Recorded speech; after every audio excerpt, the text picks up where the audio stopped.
নমস্কাৰ নিভাৰত 24 চাই থকাৰ বাবে ধন্যবাদ আৰু এই মুহূৰ্তত লৈ আহিছো এটা বিগ ব্ৰেকিং নিউজ জম্মু কাশ্মীৰত ভয়ংকৰ সন্ত্ৰাসবাদীৰ আক্ৰমণ মছজিদত নামাজ পঢ়ি থকাৰ অৱস্থাতে গুলি চালনা কৰি হত্যা কৰে এজন অৱসৰপ্ৰাপ্ত আৰক্ষী বিষয়াক আৰু ঘটনাৰ পাছতে সমগ্ৰ অঞ্চলটো ঘেৰা কৰি অব্যাহত ৰাখিছে অভিযান সেনা বাহিনীৰ লগতে আৰক্ষী প্ৰশাসনে আৰু এই মুহূৰ্তত জনাইছো জম্মু কাশ্মীৰত ভয়ংকৰ সন্ত্ৰাসবাদীৰ আক্ৰমণ মছজিদত নামাজ পঢ়ি থকাৰ অৱস্থাতে গুলি চালনা কৰি হত্যা কৰে এজন অৱসৰপ্ৰাপ্ত আৰক্ষী বিষয়া আৰু তাৰ পাছতে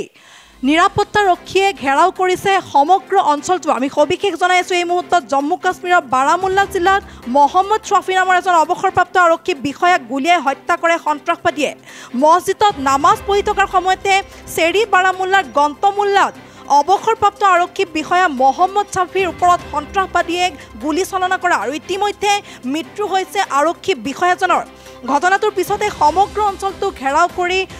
ঘেৰাও কৰিছে নিৰাপত্তাৰক্ষীয়ে পুনৰবাৰ জনাইছো জম্মু কাশ্মীৰৰ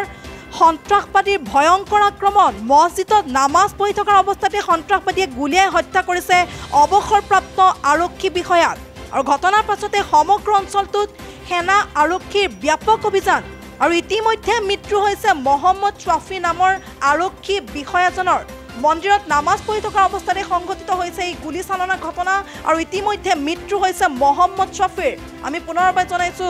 জম্মু কাশ্মীৰৰ বাৰামুল্লাত সন্ত্ৰাসবাদীৰ ভয়ংকৰ আক্ৰমণ ঘটনাৰ পাছতে সেনা আৰক্ষীৰ ব্যাপক অভিযান অব্যাহত মছজিদত নামাজ পঢ়ি থকাৰ অৱস্থাতে সন্ত্ৰাসবাদীয়ে গুলিয়াই হত্যা কৰে অৱসৰপ্ৰাপ্ত আৰক্ষী বিষয়াক আপুনি ঔষধ বিচাৰি হাবাথুৰি খাইছে নেকি যদি খাইছে তেন্তে এতিয়াৰে পৰা আৰু চিন্তাৰ কাৰণ নাই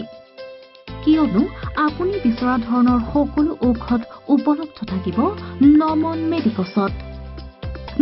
মেডিকছত অধিক পৰিমাণৰ ঔষধ ক্ৰয় কৰিলে আপুনি পাব